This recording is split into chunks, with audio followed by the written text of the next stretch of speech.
Generally, in a lot of spiritual circles, we hear the terms being present and in the moment.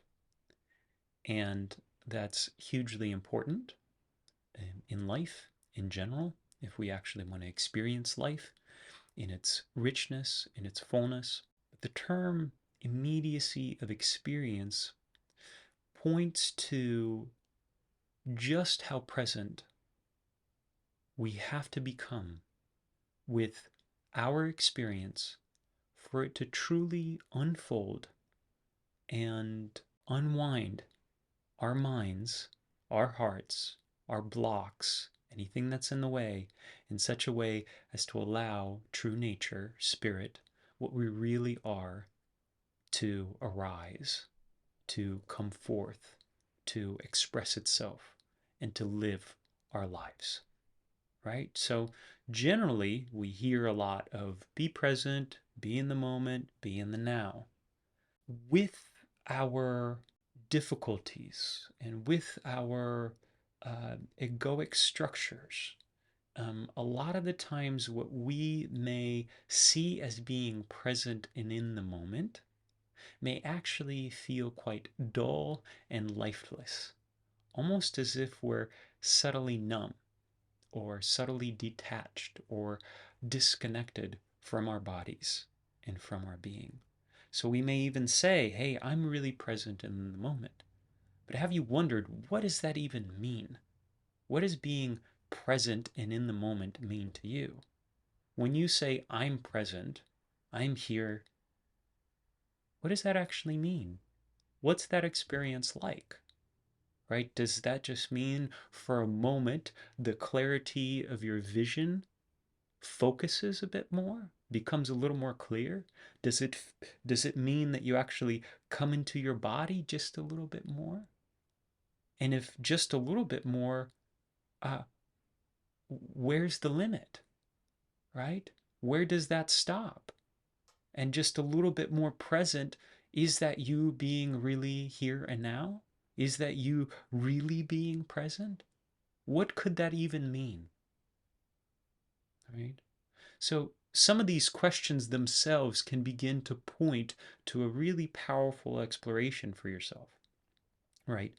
And for me, the term immediacy of experience really points to it in a much clearer way, in a much more direct way, and invites you deeper into the present moment, right? So just hear these words for a moment: immediacy of experience.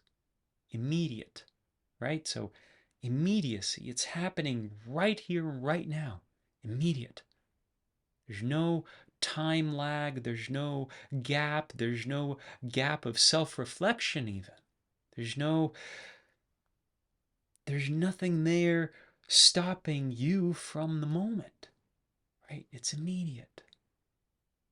So this to me is a much closer way to think about, or rather to experience, to begin to feel and to sense the immediacy of the moment.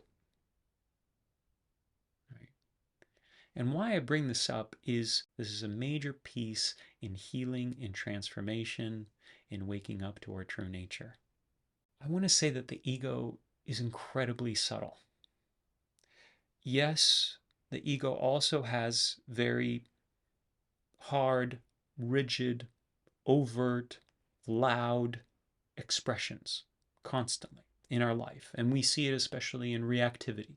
We see it especially when something isn't going our way, the way that we think life should, or when something hurts, right? We'll see the reactivity or the ego arising and our desire to constantly control experience, right? Because we're trying to prevent something, we're trying to hold on to something, right? Aversion to pain, attraction to pleasure. And there's nothing bad about it. It's just that it's a very limiting way to live our life, to live our existence. And the ego can be so subtle that it can be unnoticed. that it can hide right inside of our spiritual experiences, right inside of our moments of waking up to true nature, right inside of moments of deep love flowing from our hearts or our minds, or us opening to the field of awareness, awareness itself, awareness as such, that's always and ever present. No matter what sort of awakening or realization we think we have, there's a good chance that there are layers, thin screens, subtle filters of egoic identity, subtle contractions, subtle attachments, subtle management systems. And I call it management systems because it's like a little manager inside of you. And it's so quiet and it's so subtle, but it's constantly kind of desiring or wanting to be in control, and sometimes it doesn't even care how it's in control. If the flow of the river is going this way, it wants to know that it's going that way and push it further, or come back, or both, or believe that it's pushing the river, right? And why I'm bringing this up is because a lot of the times we may have powerful awakenings, we may have powerful experiences, and then there is some kind of knowing. So because the experience, if it's a real full experience, it's not just a mental process, then you have a kinesthetic sense of that realization of what you woke up to. But too many times, a week, a month, a year, 2 years later, we're drawing more and more from memory rather than from the experience itself. We're not allowing the experience to actually arise and inform our speech and actually be a movement that shows us more fully about the very thing that we're talking about, about the very realization that we're pointing to. If that's the case, if that's the case, that we have these realizations, that we have beautiful experiences, but then we don't actually live it, or we live it to only a small degree, and that even when we try to articulate it, there's so many attachments and aversions to it, or to other information coming in, or let's say I'm describing a powerful experience that I've had to myself or to another, needing them to be a certain way, needing them to be impacted a certain way. Right? All these little things actually are blockages or blocks to our realization becoming embodied and expressed and actualized in our life. So the immediacy of experience is so important because what it does, it invites us to be totally here and present with the entirety of our experience. Because even in our spiritual work, there is a tendency that whatever arises, let's say there's some hurt or some fear, there can be this tendency of dismissing fear. You say, well, I feel quiet inside, or I feel at peace, and the fear is only about 5% of me, right? It's just a little bit. There's not much of it. Why would I need to go into that? And I'm not suggesting that we always have to go into whatever arises in our system, but I'm saying there has to be an incredible fluidity and precision to it. We have to feel and listen to the entirety of our experience and invite all of it, including the ego. Because if we don't, that is the egoic structure itself showing up. To not include something, to not include the ego is actually ego pretending it's awake. That's pretty radical, right? That the lack of including the ego in your exploration, in your inquiry, in your meditation, in your life, dismissing it constantly, can be a spiritual trick. We're tricking ourselves. Right? And again, as I just said, it doesn't mean that you go into every little thing, because that in itself can be its own trick. Right? Let's say then we say, well, whatever arises in me, any subtle fear, any difficulty, or any kind of egoic thought, we have to then identify with it and look at it and process it and digest it. Well, that's another trick. We're tricked again. We're tricked again. That's not allowing. That's not allowing the experience to arise. That's doing something. That's overemphasizing it. That's over-engaging. Right? Because our true nature, which is what actually guides us in this process. That's what grows in us. That's what wakes up in us. But it's also what guides us. What I mean by that is, as we look at things in a neutral way, as neutral as we can, with the most acceptance and allowing, which includes accepting and allowing that you can't accept and allow, right? That can be a layer in itself. I can't allow anything to happen. I'm always managing. Perfect. Stay with that. Feel that in the immediacy of your experience. Right? Stay with that as a kinesthetic, sensatory experience in your body, in your being. Watch it clearly. Let it unfold. Let it unwind. Let it speak without needing it to be anything different. Because when we do that, things unwind and complete on their own. These layers of confusion, of resistance, of distortion unwind on their own. And everything, including the ego and the unwinding of the ego, needs exactly this. It needs true nature to make contact with it. It needs true nature to make contact with ego, to see the ego clearly for what it is, for what it does, for how it functions, for how it moves, how it shows up, how it micromanages experience to actually prevent anything new from arising, to prevent not only a new experience, but a new way of being, knowing oneself. It prevents freshness, prevents newness. That's why so many times we may say that we're present and in the moment, and yet it doesn't necessarily feel vibrant, rich, alive, and true, really true.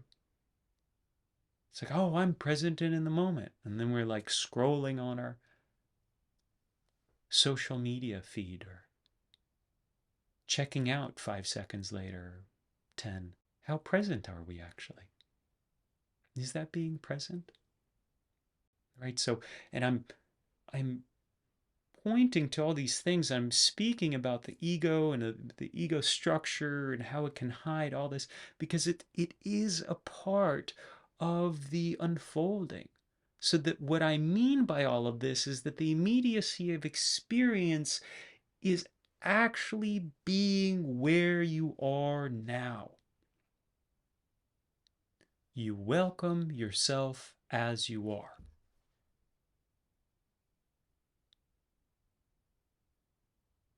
Welcoming yourself as you are.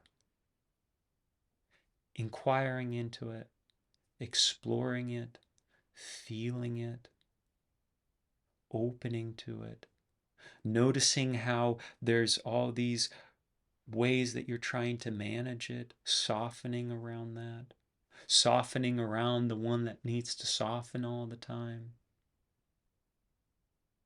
All these ways that identity can hide, identification systems can hide inside of very, very subtle and quiet spaces.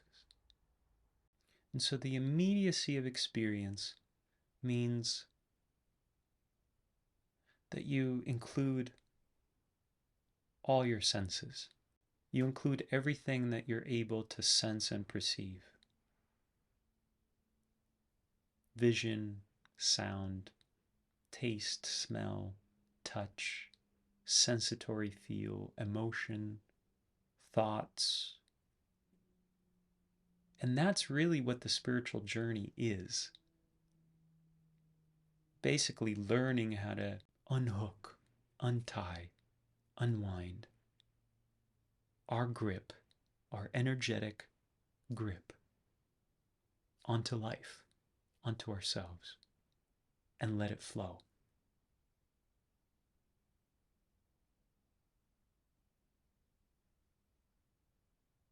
Sometimes it's in a thought stream that there's a clench, that there's a hook, that there's a grasping.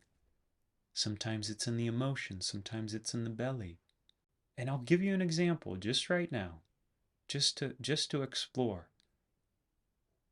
See what it's like for you to come in contact with the immediacy of your experience without needing to reference to the past or the future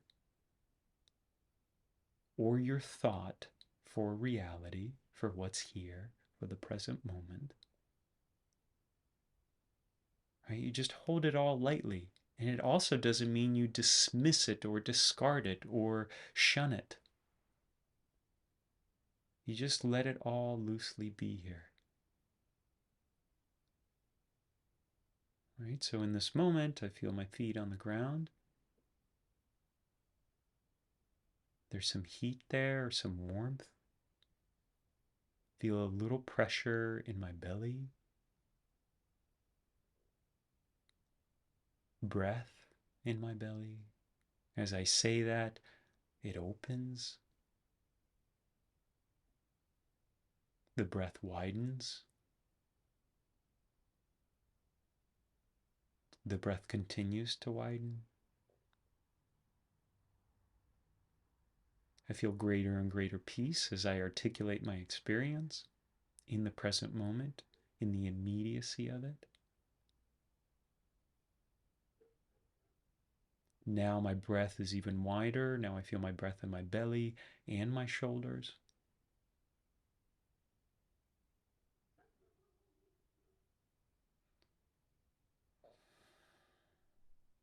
I'm quite at peace. See, so that's just a small example that you're just being with whatever's arising, and you're inviting everything. You're not micromanaging your experience, saying this is good, this is not good. You're inviting it. And as you do that, it naturally finds its way to unwinding. It naturally actually puts you even more intimate with your experience. Right? So if you come into the immediacy of your experience, into your body, and you feel everything that you're feeling, let's say it's anxiety. If you actually really allow anxiety to be here as it is, in its shape and form, how it shows up in your body, and you begin to learn to articulate it, to let it be here, to let it have its life,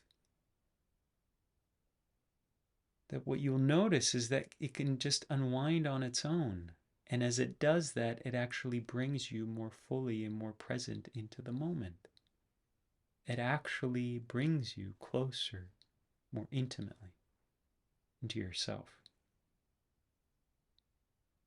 So the immediacy of experience is a huge pointer to how we orient around inner work. And certainly allowance or acceptance, allowing or accepting our experience exactly how it is, even if it's difficult, is a big part of that also. Thanks for joining me.